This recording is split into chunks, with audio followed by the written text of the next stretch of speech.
Hello students and welcome to this explanation on question 4.3. This is quite a nice question because this is a cancelable contract, which makes it a cash flow hedge, at least at the beginning of the transaction period. Right, so let's read. It says on 1 January 2004, ABC Limited orders stock to the value of $100,000. The order is cancelable, and on the same day they enter into an FEC contract over 3 months.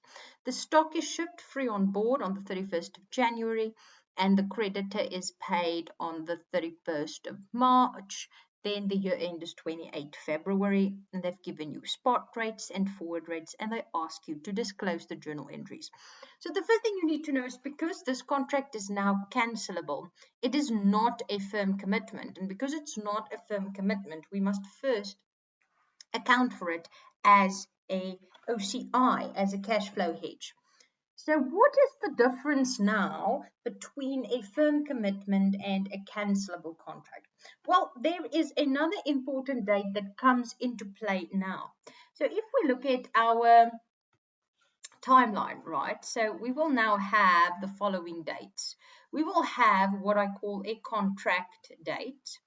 And I believe in this instance, the contract date was 1 January. Because this is the contract date on which you make the order, which is then cancelable. Then we have our transaction date, which you are all familiar with. And again, the transaction date will depend, that should be a D, sorry. And the transaction date will depend, is it free on board or is the cost insurance right? In this instance, it's free on board, so it's 31st of January when they ship the goods.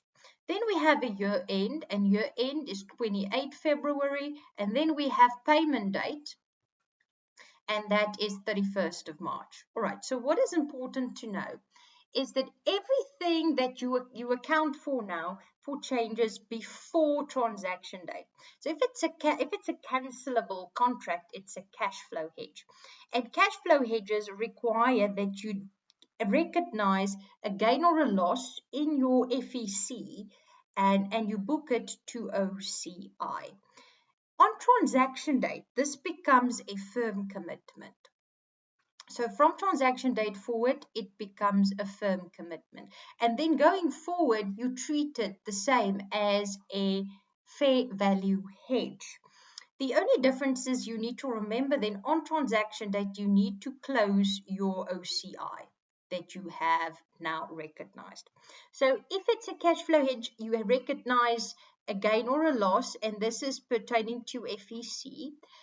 Before the transaction or up to the transaction date. Then on transaction date, it becomes a firm commitment and you close the OCI that you previously recognized. All right, so this seems very abstract right now. So let's go back to the example so that I can show you. So if I talk about the OCI recognition, it would be between your contract date and your transaction date, which makes it the difference between R7.22 and R7.01.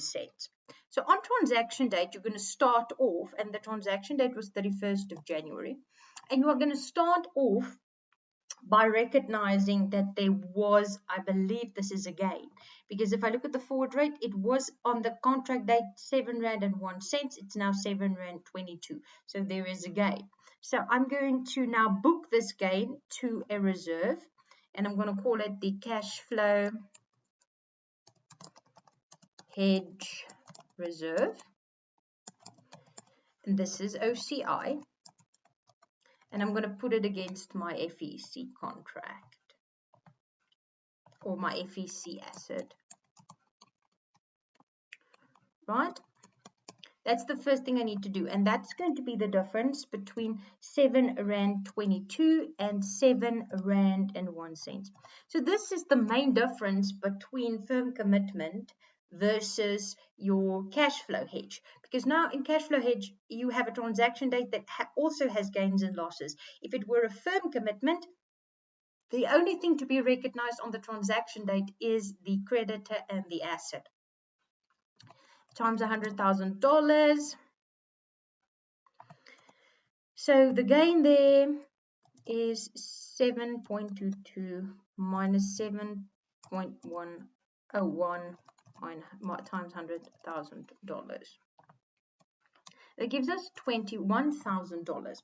Right, at this point, we are on transaction date, so we can recognize the stock that we're buying. So it's inventory, and we recognize our creditor, and we use the spot rate, as we always do, and the spot rate is R7.20 on the transaction date.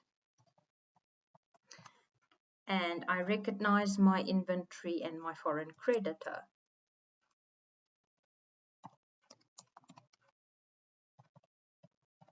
Right, then in terms of IFRS 9 paragraph 6, it has now become a fair value hedge. It's now a firm commitment because you have put this inventory in your books. It's on a ship. It's on its way here.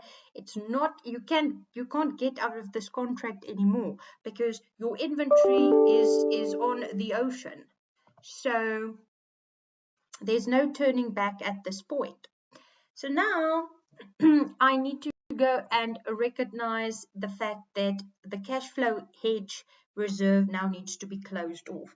And in terms of IFRS 9, we are expected to close it against the asset that was purchased. So it's normally the inventory or the PPE.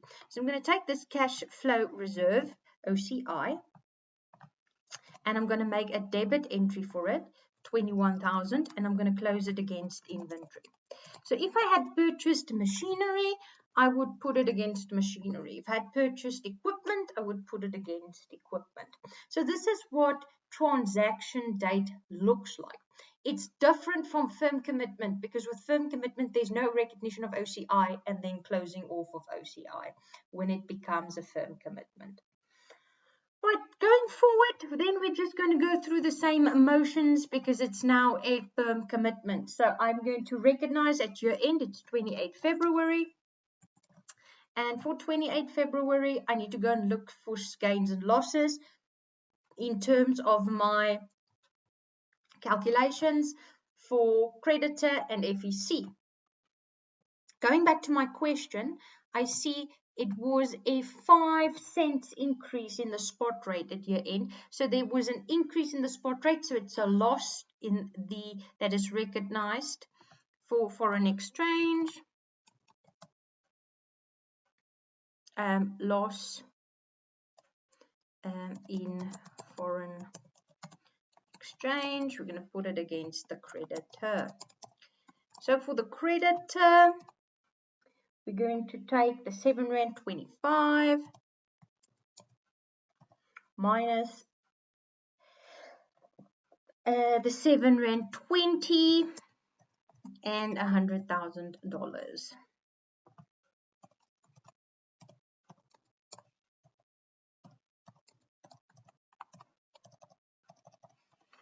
Right, then I need to go and look for changes in my FEC.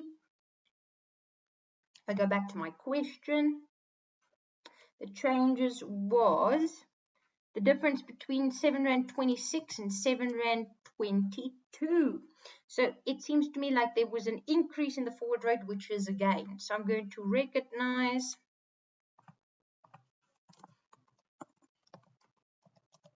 gain in FEC, and at this point this is going to now be profit and loss because it's a firm commitment. I'm going to put it against my FEC asset, and I need to go and measure the difference there as well. So it's the difference between R7.26 and R7.22 for $100,000.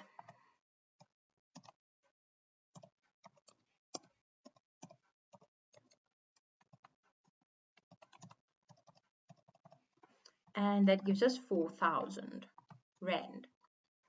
Right, that is our calculations as it pertains to our year end. Now we have payment date, which is the 31st of March. Again, nothing has changed. the same as we've done it in 4.1 and 4.2 because it's now a firm commitment. So we're going to start by measuring the changes again for the in the spot rate and in the forward rate. So going back to the question, we can see that there is an increase in our spot rate. So that means that we have a situation where there's again a loss. So I'm going to say loss on foreign exchange or in foreign exchange, doesn't really matter. Please just remember that this is a profit and loss account. We'll just go back and properly show that. If you have to write the journals, also indicate the profit and loss portion and the OCI portion. It's quite important, so please take note.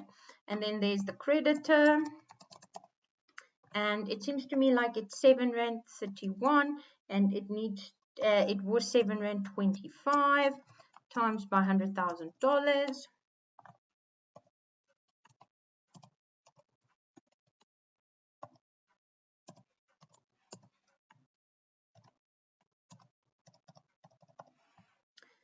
And that gives us a 6,000 Rand total. We also need to go and check for changes in our forward rate. So please remember the forward rate that we just close the slides. The forward rate that we are going to use will be equal to the spot rate on the date that the payment is made, because the contract will only basically insure you for the amount that you have to pay to the creditor. And the creditor will want you to pay, of course, the spot rate on the day of payment. So this is R7.31. So going back to the memo, I'm now going to say there is an increase, so that gives me a gain on my FEC, and this is profit and loss.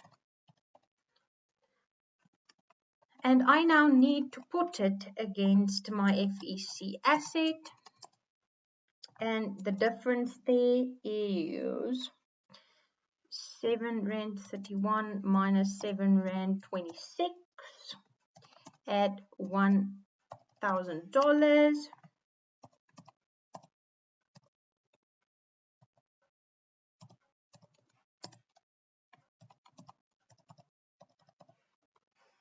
Right, and that gives us a total of 5,000.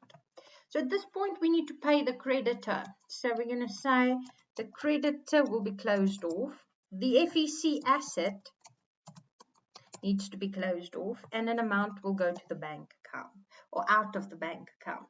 So for the creditor, we need to pay the creditor the spot rate on the payment date, which is R7.31 at $100,000. So in Rand,